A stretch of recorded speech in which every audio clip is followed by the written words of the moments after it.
Welcome. In this video I will show you how to use the game space network acceleration on your Red Magic Astra tablet.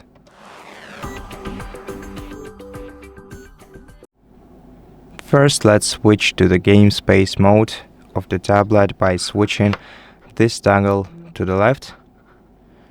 This will enable the game mode on our tablet, and now what we're gonna have to do is tap on the GameCube icon, then go to performance and make sure that you have either balance or rise selected. Then go to net settings and switch the toggle to the right next to Wi Fi Low Latency mode, and this will enable the in-game network acceleration.